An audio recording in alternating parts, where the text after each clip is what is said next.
In the mental health field, too often, we've made it seem as if it's just in your head. Just in your head. The landlord can hijack the rent by 20%. That impacts people's mental health. Can't have a profit-driven mental health care system if we want our people to be connected and healthy. Hey, everybody. Welcome back to It's Not Just in Your Head, a podcast about how the capitalist economic system we live in affects our mental health. My name's Max Golding, LMFT in California. Harriet, who are you? I am Harriet Fraud, or Dr. Harriet Fraud, if you want to give a title, a hypnotherapist, mental health counselor in private practice in New York City, and also an activist in so many things. And today we're going to be talking about Biden's infrastructure bill and some critiques that Harriet in particular has to kind of redirect this conversation toward what kind of economy we should have based on a phrase that some might call a caring economy. And we'll get into that in just a moment.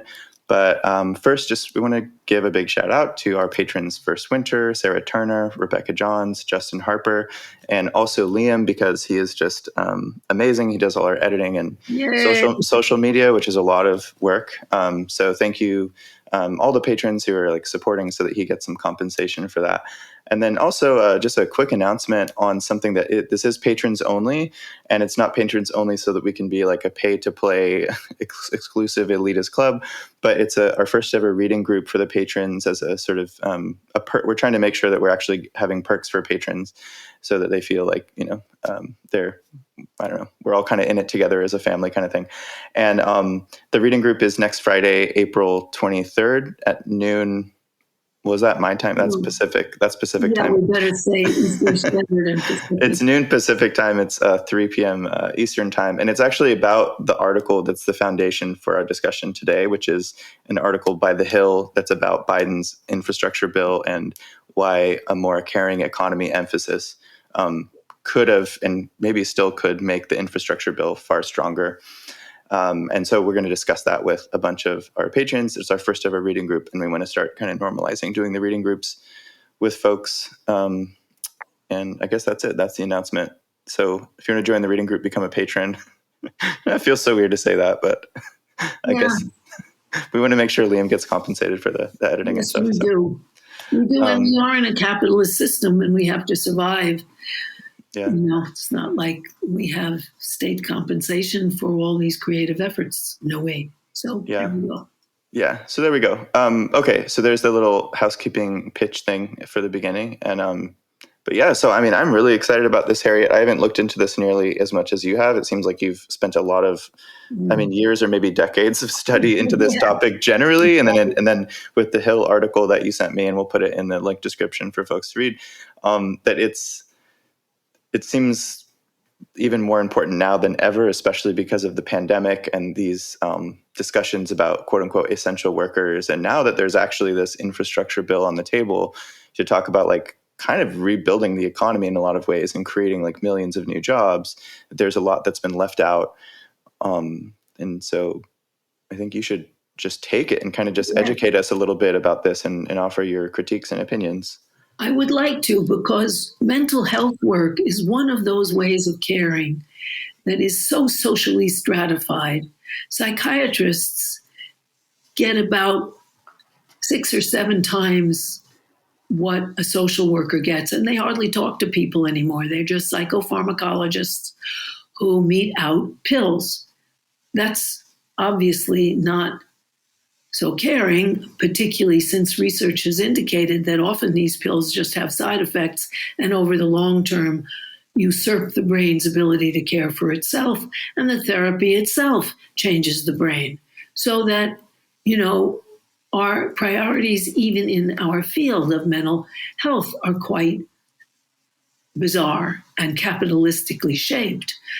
One of the things that Biden's infrastructure bill includes is $400 billion for what was never before considered infrastructure, but is basically the infrastructure that holds up all of our lives, a caring economy, beginning, of course, at birth. We all know, if we're in the mental health field, we know about the symptom of failure to thrive. If babies aren't picked up and talked to and cooed to and held, they don't develop. They die after a while. They don't learn to sit up, to stand up, to eat properly, to lift up their heads. It's very sad because human beings need affection. They need caring in order to survive. And we all need that. It's remarkable to me, as I did a small study over several months of mass killings, which are burgeoning in our uncaring economy. Every person, every man, because they're overwhelmingly white men, who was involved in a mass killing had either been abandoned by a lover or had been betrayed by a lover or who had lost a job or all of those things, because the markers of masculinity have been for many men that I am a man because I have a job and I have a woman as my semi-possession and the one who takes care of me emotionally. And that emotional caring is at once celebrated in the right-wing propaganda of country and Western music, which includes quite a bit of right-wing propaganda put to music about how wonderful women are, but of course you never think of paying them or giving them maternity leaves or giving them childcare allowances or giving family vacation times or all those other things.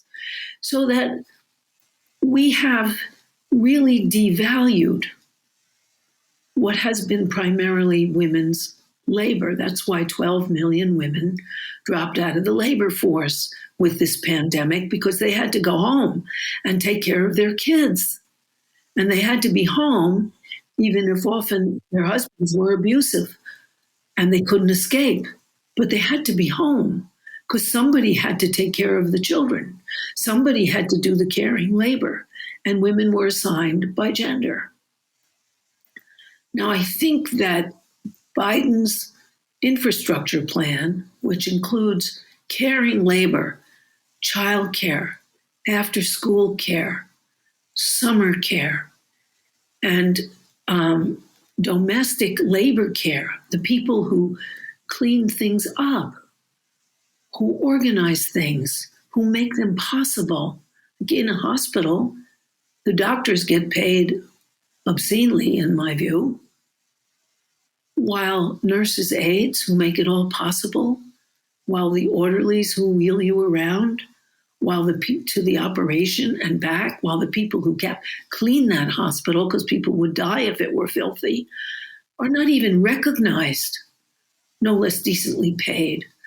So that Biden's mention and introduction of the importance of caring labor to survival and to the infrastructure is very important.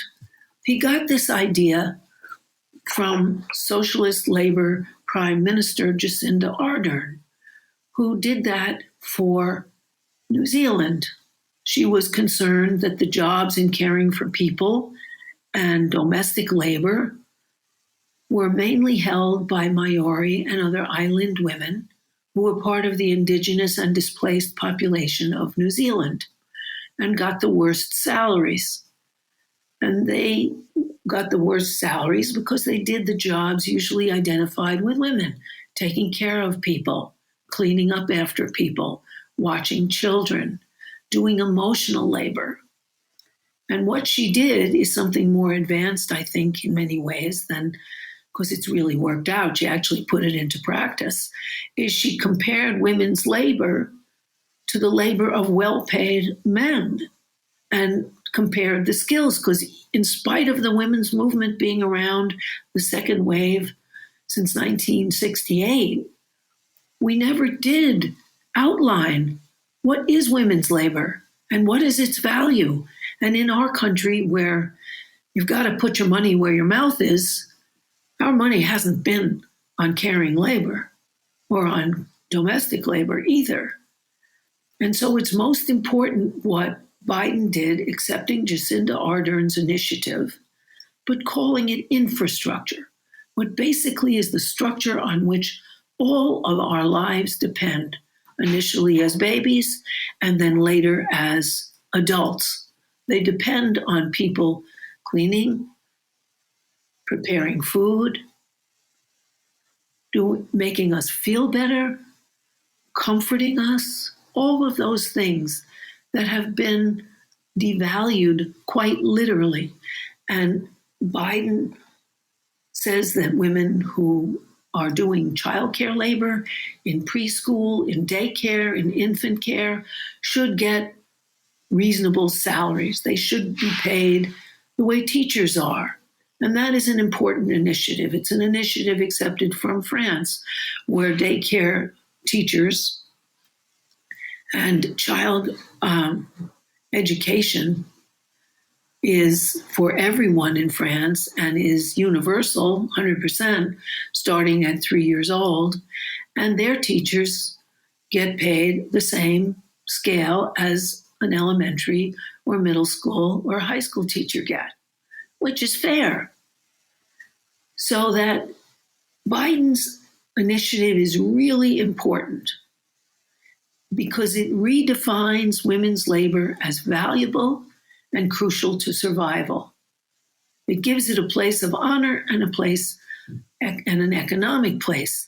I should mention that right now, daycare workers get paid less well than parking attendants. So someone watching your car gets more money than someone caring for your child, which is rather obscene. And there's, of course, big class differences here, where if you go to an exclusive nursery school, even if you go to kindergarten at Dalton School, you still pay over $53,000 a year. Whereas a daycare worker in an average daycare gets about $17 an hour and gets about $30,000 a year, which is not really enough to live on, no less live with a child. I remember when I was a supervisor of childcare in the city of New Haven, Connecticut, next to the phone, there was a list of people's names and the salaries you were supposed to cite if anyone called and asked about their salaries, because their salaries were so low they'd never get any credit if they told the truth. So what you were supposed to say after each person's name, just so that they could get a credit card or get a rental and be trusted to pay. That's how bad those salaries were. And therefore, Biden's initiative is a really important initiative in raising consciousness. Where it falls down, unlike the initiatives in New Zealand, which are already in operation, is that it's an initiative to be realized over 15 years. I don't think Biden will live for another 15 years, and he'll certainly not be president for 15 years. And God knows who will be coming after him and handling this. Also, Jacinda Ardern's initiatives are coming from an economy in which 85% of the business community has 20 employees or less. It's a small business community, and it's a socialist economy. And she did not come in and win by a narrow percentage. She won by 72% of the vote and is wildly popular, and they are a socialistic and socialist nation, which we are not. And for example, when Ardern said we have to care for each other, there is a pandemic. Way back when she learned in 2019 that there was going to be a pandemic, the borders shut down. Any New Zealander who wanted to return home had to have a 2-week period in which she was quarantined. And they are very strict. You could not go out for non-essential errands. And they obeyed. There was no group thinking freedom was not wearing a mask and doing whatever you wanted in the street. And they shut the place down, and they have no new COVID cases and have had a death of 25 people, a death toll of 25 people, whereas the United States has the highest death toll in the world at 560 million people. So they are a very different place. However, the problems with what Biden has done is not only that he says it takes 15 years, but he plugs this into a capitalist economy rather than that these are the kind of government initiatives that the government provided during World War II when they had more excellent government daycares than they do now, paid for by the federal government to get women to work because men were overseas. And that is what would work. That's what worked with all of FDR's program. Even though he bought materials for the Civilian Conservation Corps from construction companies and so on, people were paid by the government. They were paid by higher taxes levied on the wealthy of 96.8%. And if we are going to plug all these jobs back into the capitalist system, one thing that will be crucial will be capitalist profit, because it doesn't really pay for capitalists to go in business unless he, she, or they are making a profit. So that I fear that this will result in franchises like Kentucky Fried Children, where people go into daycare, which looks like it's meeting the requirements, but people are not being treated properly and are not getting sufficient salaries because things are fudged. Because one of the problems when you plug things into a capitalist profit structure is the very nature of capitalism, not because it's evil, but that's the way it runs. Whether it's evil or not is a whole other question, is it doesn't pay to hire anyone unless they're making more off of that person than they pay them. Why be in business if you're not making a profit? So if you're plugging all these services into a profit system, there's going to be trouble. And that's what worries me about this infrastructure caring economy plan that Biden suggests. It is an amazing idea. It's a crucial idea. It puts women's traditional labor and the majority labor of people of color in this country, who are generally the home health aides, the nurses' aides, the daycare workers, the after-school workers, the attendants in the parks. It puts them as essential workers who need to be well paid. And that's very, very important. On the other hand, establishing an infrastructure that does this with the federal money without siphoning a huge portion off to private profit is a big problem. So we have a promise and also some problems here. And that's what I think we should all look at when we look at this infrastructure plan. The revolutionary aspects of recognizing what has been traditionally the labor of women and people of color and valorizing them, making it valuable, making those well-paid jobs. And on the other hand, plugging them into a capitalist system, which will make a profit off of them and be scary.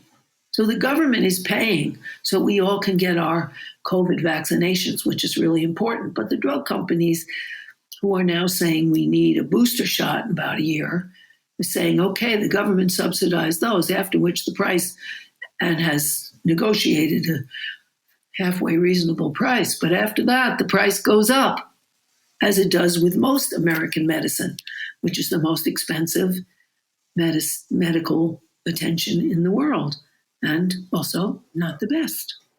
Because profit doesn't ensure the best service. It just ensures that somebody's making money. So those are my concerns, and those are also my endorsements of this plan. Let me see if I got this right, Harriet, because I've still, this week I've been trying to wrap my head around this, and I think it's a brilliant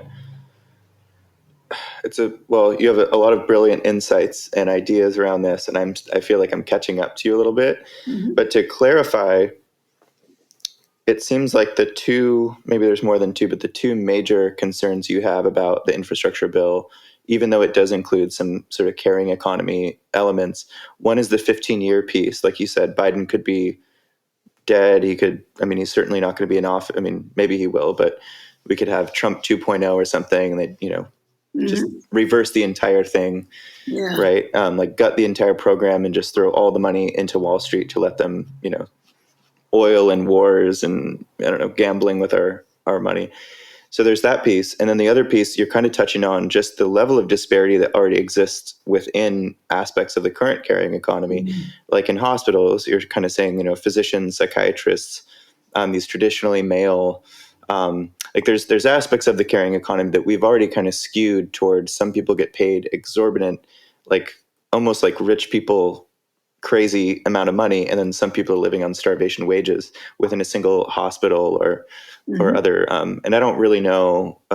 Sarah, who came on to the last one, who talked about her experience as a childcare worker, this was one of the main things that got her fired up about a childcare for all program, because as a childcare worker herself, she was saying that she and everyone that was working in childcare, they were like undertrained.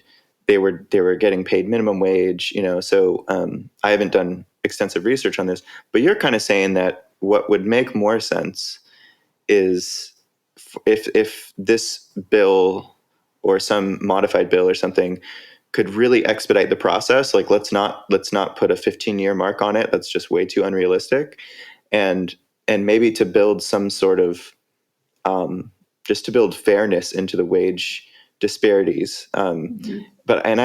So sort of follow-up question for that is, because with the PRO Act going around, and I've actually seen a lot of debate, just in part because I'm part of the IWW and the Wobblies, as much as they/we are still a small contingency, like 2021 IWW is very different than 1921 IWW, but critiques of the way that the quote unquote business union world has been operating. And so there's big critiques of the PRO Act, but I kind of wonder if you think that there would be some way, like if you could somehow incentivize unionized or worker cooperative.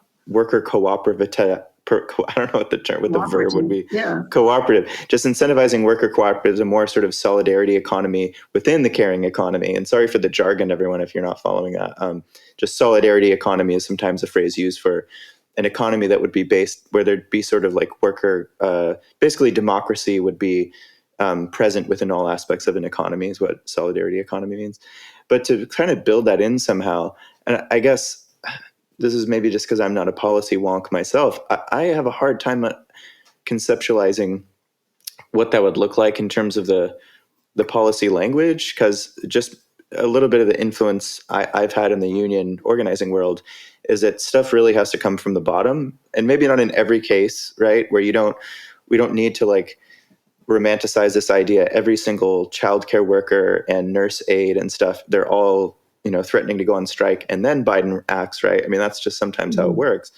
But I wonder, like from the top down, what it would look like if you would just put, I'm just kind of brainstorming now, but like wage ratios from the top, like the top paid hospital worker can't get paid 3 times, 5 times, 10 times more than the bottom wage worker.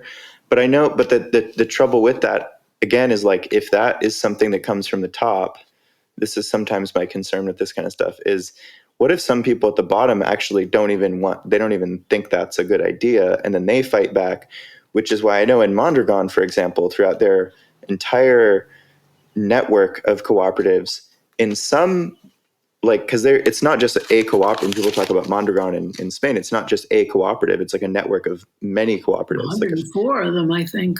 Right. But they all have, to my knowledge, they all have wage ratios from top to bottom, but they all have voted on what they think they should be differently. So I understand that there's like 2-to-1 ratios in some, and there's 10-to-1 ratios in some. Well, I think the maximum they have, a maximum, just like in many countries, they not only have a minimum wage, they also have a maximum wage. And I believe that the maximum as of last year, when I looked at it, was no person in any co-op or the management that's elected can get more than 8 times the salary of the person in the co-op. But I think that's different. I think different co-ops actually have different ratios. Like when you say 8 times, I think some is 8, some is 10, some is like 8 or 8. 8 may be the highest actually, but I think there's a couple of them where they're saying no, like you can't get twice or 3 times as much as us, that kind of thing. Yes. But I think the structure, the internal structure, this is kind of like the conundrum I kind of see with this, is that if we don't have the internal structures of democracy within our workplaces anyway, and if we still have such a repressive,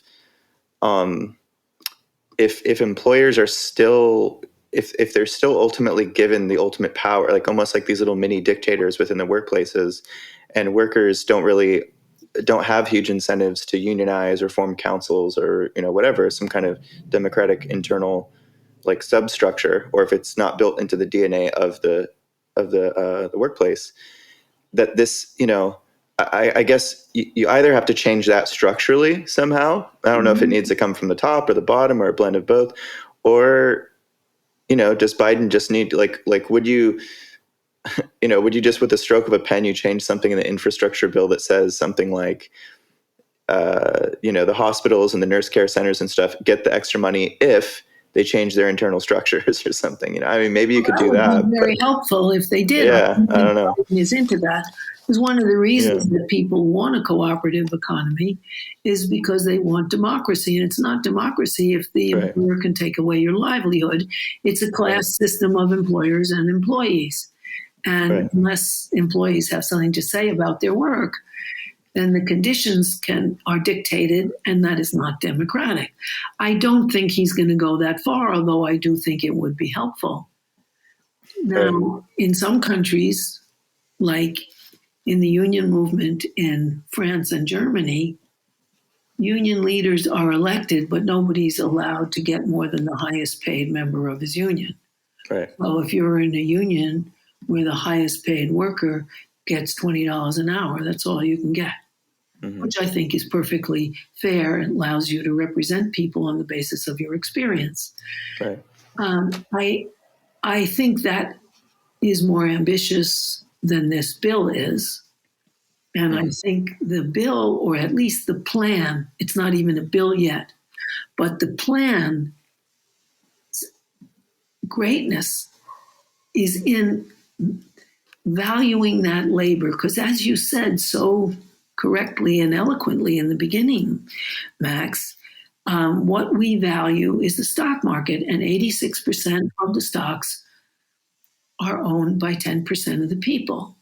And the government has printed a wild amount of money lately, and inflation isn't terrible anywhere except the stock market, because those people got the money and they invested in the stock market and make even more for themselves.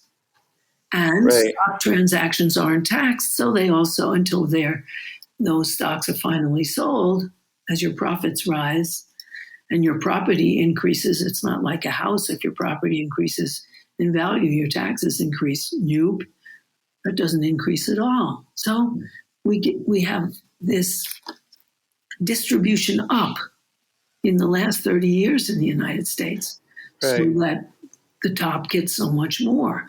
Now, that is not addressed in any other way but verbally in Biden's proposal. But he does say that the salaries have to be commensurate with the work, and they cannot be undervalued as they are now. What Jacinda Ardern did, which you can tell I have a bit of crush on her, is that she took jobs like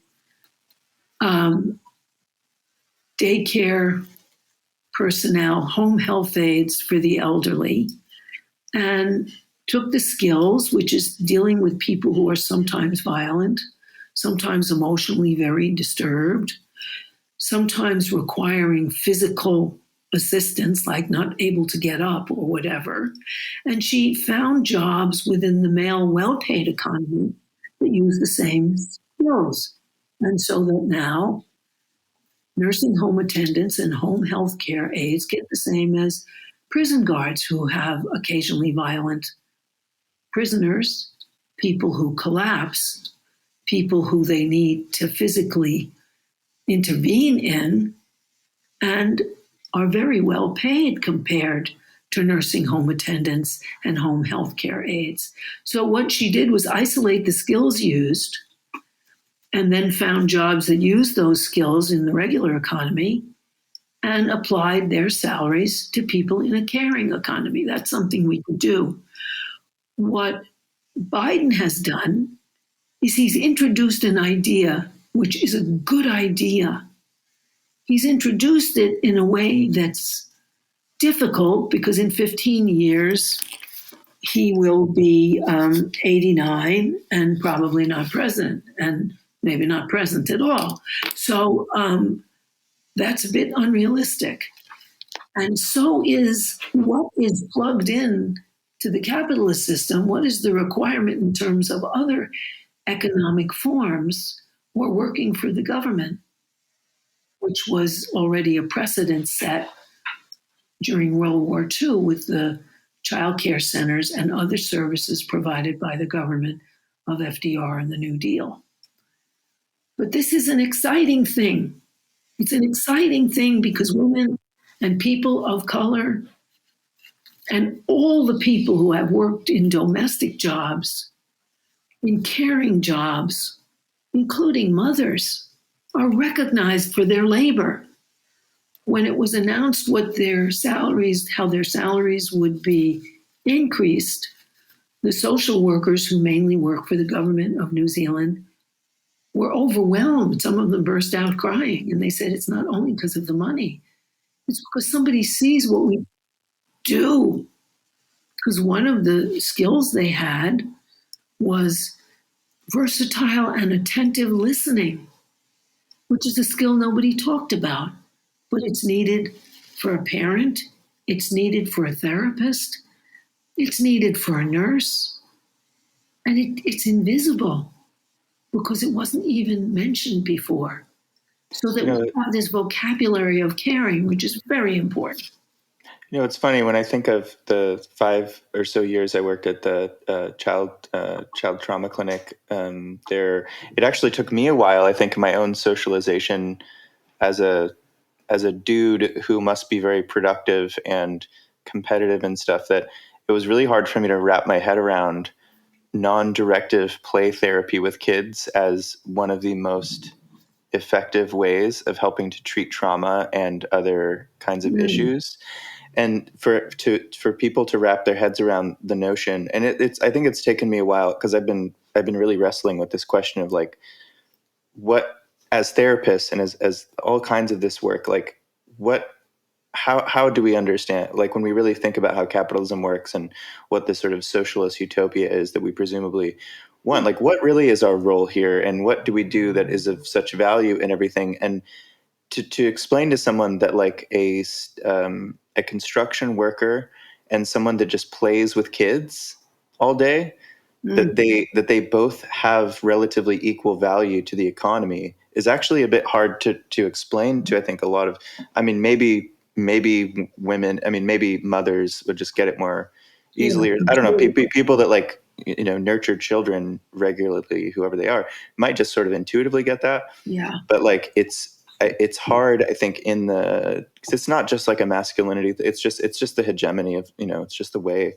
our system works, that it is hard, generally speaking, for people to understand that like playing with kids, teaching kids, doing eldercare for like older folks, all of these things they're reflections of what we value in society. And so the wages that go to, the different kinds of work reflects what the overall society values, right? And this isn't, I think the other piece here, maybe for listeners to like, when those of us who are in the, quote unquote socialists or we're socialism adjacent or whatever, when we talk about democratizing this or that, if you really think about it, I mean, has American society democratically decided that a nurse aide should be living on food stamps and a physician or a psychiatrist should have like 4 houses and a yacht, Yeah. right? Was that democratically decided, right? I mean, there's some arguments that, well, this person can do brain surgery at 3 a.m. because they're on call. That's obviously a lot more important. Like, yeah, it's obviously very important, but like, if the work that the nurse aide is doing is important to some degree, I mean, should they be on food stamps?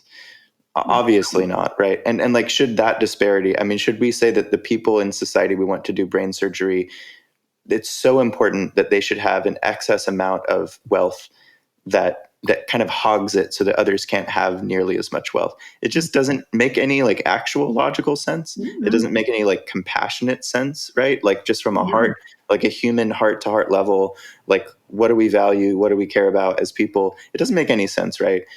It doesn't. Even though they need more training, you need more training to be a surgeon. But if the orderly isn't there cleaning up, your patient's going to die of an infection. So Right. Well, you have more training, but it's not more important. well, and that concept that I think most ordinary people, whether you identify as a leftist or not, like this phrase of to each their ability, to each their need. If you are smart enough, if you were just either born with it or you were socially, you had the access to the resources needed to become somebody who can like cut into a human brain and like, how to take if you were able to do that, it doesn't necessarily mean that you as an individual or the work that you do is 100 times more valuable than someone else. It means that in service, I guess, in my view, in service of society's needs, not your individual needs, sorry, but in service of society's needs, some of the skills that you were able to cultivate got you to the point where you're able to do stuff like brain surgery. Or if you're a psychiatrist, that you can slot people's problems into the DSM really well, explain it in fancy terms, and then give them pills. It doesn't actually mean that you are that much more valuable as a human being than other people. And so your wages shouldn't reflect that. And this isn't like an attack on, say, like doctors and that we could go down the line. We could actually just get like a spreadsheet, like look at okay, here's all the really high paying, quote unquote, caring jobs, and here are the, the lower paying ones. But the disparity level just is actually obscene and doesn't make any sense. But then aside from that, because the other thing before we started recording, when you mentioned the stock market stuff, because I think this is a missing piece too, where like, and I wish I understood economics a bit better to wrap my head around exactly how this works. But when you think of just the whole, so the phrase capital accumulation, and people that aren't like Marxian whatever nerds, just this idea of like money that just flows up and up and up and up and up, and the whole point of it within this, if you're at the very top of the system, and it's like you're just pulling like this conveyor belt, you just pull it up and up and up and up. The people at the tippy top, they just kind of gamble with it, right? These little, they have so much. What do they have to worry? It's, either through, if you just think of every time the ATM charges you a couple bucks, or the card you put in the thing at the grocery store, or the interest on the debts, and all this crap, right? Like that whole system that flows up, and then they gamble with it into just, we think this industry is going to do a little bit better. Let's throw some money into that. Okay, let's take that process too, right? Because the kind of work that goes into that, which is increasingly just run by artificial intelligence programs at this point. And then, a handful of like guys in suits still, typically they're just like, let's press that button on the screen or whatever. That's still the most highly incentivized work in the global economy, like not just in the US, on planet Earth. That's the most highly valued work. And it's like kind of the most useless work you could possibly imagine, right? It doesn't actually, it doesn't provide any value to anyone's life. If somehow it could be arranged to where like you could only do this on, maybe a different value system, maybe you could fix it or something. But that's, I think, the other missing piece with the Biden thing is that if you don't figure out some way to like chip from the top, like, I don't know if there's all these different debates on it. Should it all just go toward UBI? Should we just have like 95% tax rates and stuff, but allow capitalism structures to continue? I mean, there's all these important debates about it, but if you don't have some sort of capital controls that like limit what people are able to do from those jobs, every other thing that we try to do in terms of reformist policies, there's going to be something down the line that like messes it up, Of course if those people are still allowed to do that, and if they're the most highly incentivized workers. Also, there is something we have to realize, that in our country, after the New Deal, And after FDR died and Truman replaced him, the corporations who were very angry at that 96.8% tax have been working to dismantle the New Deal and using their money and their property ever since, because you don't really have that much change if you leave all the money in the hands of the people who had it before, or most of the money. The wealth, they got taxed not on the wealth they already had, but on what they were making. And I remember Adam Hochschild giving a talk on slavery, and because he wrote that Break the Chains book about the abolition movement.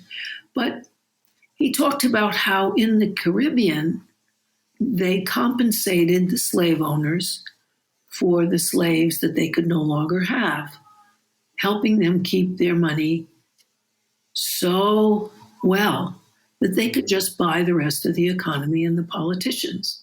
You would have to have really stringent control of who has what and whether they can buy the rest of the system. Now, America is particularly a problem in that because it's the best democracy money can buy. Although there's cheating, you're not allowed to have private money in any of the Scandinavian elections or the German election or the French election. So you can't have multi-billion-dollar races in which people have to pay back the piper who called the tune, you know? Right. And so that would have to change. And so that everything one does within this structure of reallocation to the top is going to be tainted. Don't forget, in 1970, the United States was the most egalitarian, the most economically equal country in the whole developed world of all the 30 more developed nations. Now we are the least. Whoa, big allocation up as businesses outsourced, and as our union movement didn't have the power or the muscle or the connection or the leftists to outlaw outsourcing the way they've done all over other countries. Then they left, made even more money, brought it back and bought up the political system. And then the money, they changed the tax structure so they pay so much less than they used to. And what they did when people needed money was they issued credit cards and got interest off the average person who tried to catch up. So it all was a systemic issue. Meanwhile, people feel powerless. The mental health effects of this pandemic are devastating. Suicides are up almost 30%. Homicides just in New York City are up 36 point something percent. Divorces are up. Child abuse is up. Domestic abuse is up. Addiction is up. People are abandoned. They need support. They need a supportive government. And they don't have it. And what this infrastructure plan that Biden has supports a lot of the labor which keeps people sane and keeps people nonviolent. And this, because it comes full circle when we get into the political system and the role of government stuff in that, because maybe just to been trying to like make the links easier recently and like, well, what does this have to do with mental health? I'm gonna use like a non-identifiable brief client story of somebody right now I'm working with who kids have been taken by child welfare services due to some things that have to do with someone else in their life. Lots of background with criminal justice system. And if you kind of trace this person's life, this mother, of how she ended up where she is, and you understand the history of the last 50 years in the United States, you can kind of see, because like she meets criteria for like a lot of stuff in the DSM. I mean, I'd say primarily PTSD, but like, why is this individual person, or why any individual person you can think of, like a mom that's really struggling, they can't not be addicted, they can't, they just got their kids taken away, or this thing or that thing. Well, so a lot of women and mothers in these situations, the jobs aren't there. Sometimes there's a guy that they can find that sort of they quote unquote fall in love with, but like he has a slightly less shitty job, and now she moves in with him. And actually, it kind of turns out that the guy had some issues, and he's either beating and sometimes molesting. I'm sorry to get into this, but this is like a lot of people I work with. Yeah. But you have to understand the economic context for this, right? If you keep thinking like, well, at what point, how would this like not happen?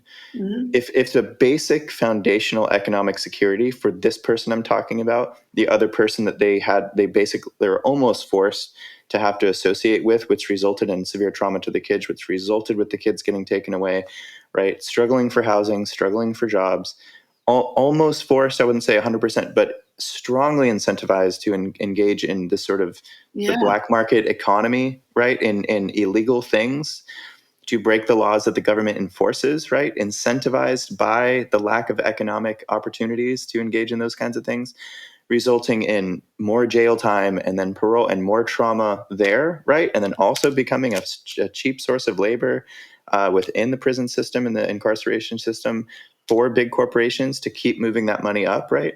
You can kind of see where so at what point, what do you do, right? And this is also a challenge to sort of the like sort of very online leftist that I feel like I'm just starting to get more and more angry about, of people that are just sort of clicking stuff or commenting, or the algorithms jump in. We don't need necessarily more awareness. There's a lot of, we need more awareness and class consciousness and everything, but we really need like fully engaged, like people that are saying, what can I do today? Like waking up in the morning and like, how do I get engaged today? Like, how do I get engaged in a group or an organization or something to really shift things, whether it's a union, it's kind of broken record. We've talked about this, like union or some kind of like labor thing, or whether it's the DSA, whatever your kind of thing is, because we really do need, the like you said, Harriet, the Biden bill thing, it is actually really, it's like surprisingly far better than I think a lot of the Bernie crowd would have expected from Biden. Yeah. Now, I think like, and I have to say, I don't think it's a coincidence that the sort of like socialism push from the left within the political sphere, I don't think it's a coincidence that Biden's doing this. I think he was forced into actually making some good decisions. But not all of it's going to come from the top, and we really need like a really engaged, mass constituency of people working on this stuff, because it actually, this isn't just like abstract conceptual stuff. It trickles down into people's lives, of people getting their kids taken away by CWS, mass incarceration, all the kind of hot topic, kind of big problems that we talk about, police brutality. It's all connected to a lack of a caring economy, right? Absolutely. It's an economy that incentivizes like just absolutely brutal treatment of ordinary people and traumatization of them and their children, because these are all psychological traumas that are not just in these people's heads. If you hook up with somebody because you're economically desperate and he turns out to beat you, the beating is not in your head, and you have very difficult economic decisions about your own survival, so that you have a mass of people struggling to survive, and you have 10% making huge money on the stock market. There are 60 billionaires in the United States. No, there's not 660, I'm sorry. And you can, if you left them with only 1 billion each or 500 million each and used the rest actually fairly, you could transform people's lives. And if you required reasonable salaries and had taxation, you could transform people's lives. So, for example, the United States has 7 times more crime than the next advanced country level. We're way out there. And a place like Denmark has a minimum wage of $24 an hour. That's what McDonald's workers are paid in Denmark, and McDonald's is still making money. I mean, you have some kind of reasonable maximum wealth and maximum wage just like you should have a reasonable minimum wage.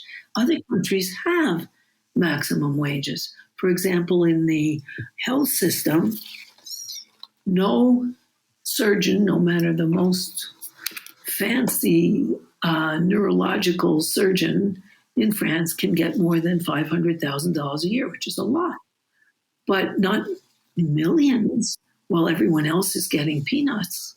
Yeah. With support staff that allows that surgeon to function. He's sitting on the shoulders of everyone underneath him. You know, something that this is getting a little bit in the weeds, but it's worth, if anybody listening, especially if you're in the mental health field, if this seems relatable and you want us to talk about it more, something I actually struggled with a lot at the clinic I was at was that, you know, so I didn't have the L next to my MFT. I wasn't yet licensed. Now that I'm licensed, you know, they give you a pay bump when you get the L. But one thing so there was, the only Black clinician we had there was, what do they call it? Paraprofessional. It's sort of like you have a bachelor's degree and then you do a couple trainings or something and you can do kind of like behavioral work contracted with the county and stuff. But they have you at a significantly lower wage than those who get the master's degree like I did. And, you know, it's not a coincidence. I'm just bringing up that he's Black because, right, it's like not a coincidence kind of thing. Right. Where, you know, and he'd been there long. I would say in some ways he probably, compared to me, in some ways, he probably was a lot more skilled. And compared to some of the people that actually were licensed, I would say he was more skilled in some cases. And that's not to say, so I guess the thing that I struggle with a little bit, just to say it, is how do we actually determine, like once you get to that kind of stuff, right? Like this person has a bachelor versus a master's, more training, less training, more certifications or licenses, because this is a bigger can of worms into like the professionalism. Like how do we really make those determinations? And I think there are some good ways to do it. And I'm not totally certain, but I felt really bad because at a certain point he hit a sort of ceiling of the raises he could get. And I was looking at his work versus mine and I was like, why do I get paid so much more than him? Right. And it wasn't extreme. It's not like I got paid it was like less than 100%. It was like 20 or 30% more or something. Maybe that is fair, but that's another thing where I guess, because my view would be if we built more workplace democracy into workplaces versus like regulatory bodies or whatever, the government just sort of unilaterally deciding, I think you could negotiate those kinds of things and see what's most fair. But I also don't have a perfect answer to that. But what it does is it says, okay, what about apprenticeships? Shouldn't they be counted in? Shouldn't experience be counted in? Should the only wage determinant be level of education? Experience would count. And also ways to be educated should be offered so that people who are working and want to get a more advanced degree have a way to do that. In most advanced countries like Germany, France and so on, Scandinavia, education is free. Higher education is free. So you have to do the work, you have to go to the classes, you have to do the assignments, you have to write the papers, but it's free. You don't have to pay for it. And so, of course, there should be more ways to advance yourself educationally and also give credit for your experience, which counts so much. Well, that's a really good point, because then the infrastructure bill, again, I actually even read it. I was going off of yours, just to be totally honest with everybody. So I don't know if this is in there, but like another piece that you might want to throw in there is, again, because Biden's not going to go full tuition free federally anytime soon. Maybe we'll see what happens with the student loan forgiveness stuff, but like maybe there's some incentives you could throw in there, like super, super discounted or subsidized tuition right now. I feel like I'm sounding like such a cop out now. I'm like, let's just go with the tiny reforms. But for things like anything that is considered within caring economy work, right?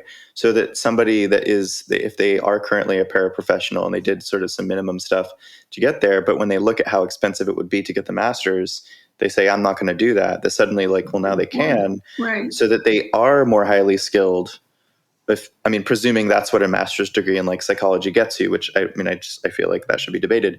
But now you've actually passed the mark to where you do deserve higher pay, I guess, if that's the system we're going with, right? But it didn't cost you to be able to climb that economic ladder a little bit. That's right. It was just there for you as an incentive, and if you were able to pass the classes and get good grades and pass the licensing exams, then you do get, your wages reflect that you do actually have a higher degree of knowledge and expertise, right? That's right. But the barrier isn't there for you due to a socioeconomic or like historically, racist or sexist, set of laws that came before you 50 to 100 years ago. Right. And I also think you should have what they have in medicine for hospitals is they have peer review. They have people coming and reviewing your work and your performance as a hospital because they're educated, recognized people in that field. And you could have people recognize other people's work and review people's work rather than just look at their educational attainments. That experience and also evaluation, performance evaluation from an outside group that can't be corrupted by whatever politics there are in that group. But I know that peer review is a very big thing in terms of medical schools, and I think it's a good idea. There are a lot of ways, if you had the will to actually look at the class barriers that keep people from being paid decently, you would have a very different kind of pay scale. And you'd have maximum wages as well as minimum wages and apprenticeships and ways to evaluate people's work. Because just because you have an advanced degree doesn't mean you're good at what you do. We all know that. And so that the idea is we have to stop this system with its interlocking parts that don't recognize class. They barely recognize race or gender, although those things are certainly being more emphasized by the Biden administration, but class is not. And capitalism requires a class differential so that you could exploit people who have nowhere to go except to work for you. And those things are crucial for mental health. Mm-hmm. What Max and I are saying is it's so related. We can't say it's just in your head because your head is full of the society and all the forces in it and all the forces on you. All right. And I know we're gonna close out in a minute, but I want to just also throw in there that the democratization of individual workplaces and industries and the economy generally is probably a lot better for people's mental health. Like even if you got this great infrastructure bill and everything, but you still had a relatively authoritarian, or there's other ways to describe it, but if imagine a workplace or just a society where you and the workers elect your managers, and then you can fire them, or you can recall them instead of the managers were appointed by two other layers above you, and that they are determining what the wages are and what the wage disparities are. Imagine you and your coworkers. I know for some people that sounds like a lot of meetings, or that now we have to get into debates on things that might hurt my feelings or something. Well, imagine a society where we all were a little bit more skilled in this. Like we could engage in some debates and we can propose some policies at work. And we say, well, we think this person should be elected manager. Then they should get paid 20% more than us because it's actually more like annoying work or something like that. And then if everybody actually felt a little bit better with each other because they knew that they were equals, whether it were construction jobs or house cleaning or elder care or being a therapist in a clinic or any kind of domestic labor, any kind of work, right? And I think that's the overall for anyone who's ever listened and been like, well, I don't know about this whole socialism thing. It's kind of like all we're talking about is just like this hyper democratized economy, so that the people that actually do the work that is presumably valuable to society actually gets a say in what the work is, et cetera, and how it's done, and they get to actually voice what they think is fair. And if we did have that kind of economy, it wouldn't be a perfect utopia, but it'd be a hell of a lot better than this would be. And I would bet I mean, every penny of money that I have, that everybody's quote unquote mental health symptoms would be severely diminished to the point where there'd be a lot more joy and compassion, better relationships, and people enjoying their free time more. That's So totally true. There's a there you book go. called The Spirit Level that goes over that.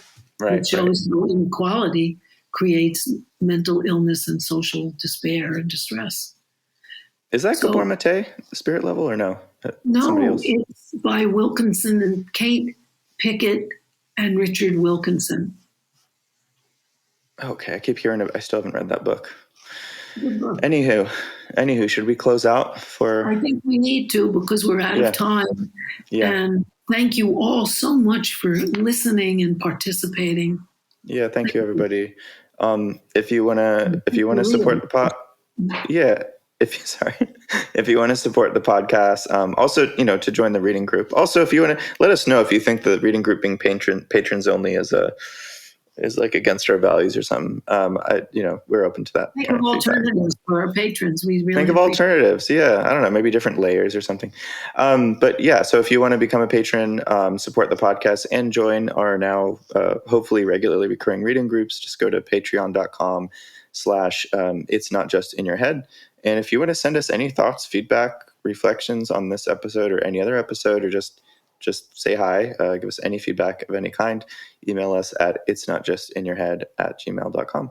By the way, listeners, if you have enjoyed anything you've heard Harriet say in this program, you will definitely enjoy Capitalism Hits Home, which is a solo program that Harriet does through Democracy at Work, which is a worker-owned cooperative that produces other great programs such as Economic Update with Richard Wolff and the Anti-Capitalist Chronicles with David Harvey. I can't recommend enough that everyone also listen to Capitalism Hits Home if you enjoy It's Not Just in Your Head. Capitalism Hits Home is a sort of broader overhead view. It explores the way that capitalism shapes our personal lives, our psyches, our relationships, our families, and it looks particularly at the sea change in American personal life as all Americans, but the top 10 or 20% of Americans, have our security and our chance for a future become as precarious as it always was for minorities and families headed by women. It's not just in your head, and Capitalism Hits Home are definitely complementary. And if listeners would like to check out Capitalism Hits Home, Harriet, where should they go to find it? Either on YouTube or Democracy at Work or on my own website, harrietfraud.com.